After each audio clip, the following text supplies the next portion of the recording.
So hey everyone, welcome to our channel. তোমরা অনেকেই বলছিলে যে শুধুমাত্র সিএসসির জন্য সাজেশন প্রোভাইড করছো আর আমাদের ইলেকট্রিক্যালদের জন্য কিছু আনছো না। তো আজকে আমাদের সাজেশন হলো পাওয়ার ইলেকট্রনিক্স। এটা বেসিক্যালি ডবল ই আর ট্রিপল ইদের আছে ফিফথ সেমিস্টারে। তো এটা হচ্ছে কমপ্লিট সাজেশন। আর আমি একবার এটা ব্রিফলি বলে দিই তাও। তো তোমাদের টোটাল 5টা ইউনিট আছে, যার মধ্যে 3, 4, 5 হচ্ছে মোস্ট ইম্পর্টেন্ট ইউনিট, আর 1, 2টা হচ্ছে 4 মার্কসের জন্য ইম্পর্টেন্ট, যেগুলো আমরা এখানে বলেও দিয়েছি।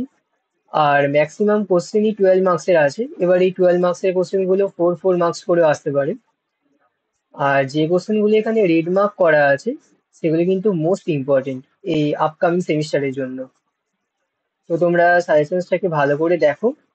আর যদি কোনো বুঝতে প্রবলেম হয় তাহলে তোমরা আমাদের কমেন্ট সেকশনে জানিও, আমরা সেখানে প্রপারলি বলে দেবো। তো ভিডিওটা আর বেশি বড় করছি না, বিকজ আমাকে আরো সাজেশনস বানাতে হচ্ছে সিএসি তে। তো তোমরা আমাদের কমেন্টে জানিও যে তোমাদের এই ইসি ডবল ই এই স্ট্রিমগুলোর কি কি সাবজেক্টে সাজেশনস লাগবে, তাহলে আমরা সেগুলোর উপর খুব তাড়াতাড়ি কাজ চালু করব। আর অ্যাট দ্য এন্ড সবাই কিন্তু সাবস্ক্রাইব করে দিও, কারণ এই এক্সামের টাইমে প্রচুর সাজেশনস আসছে। তো দেখা হচ্ছে আবার পরের ভিডিওতে। ততক্ষণে সবাইকে বাই অ্যান্ড টেক কেয়ার।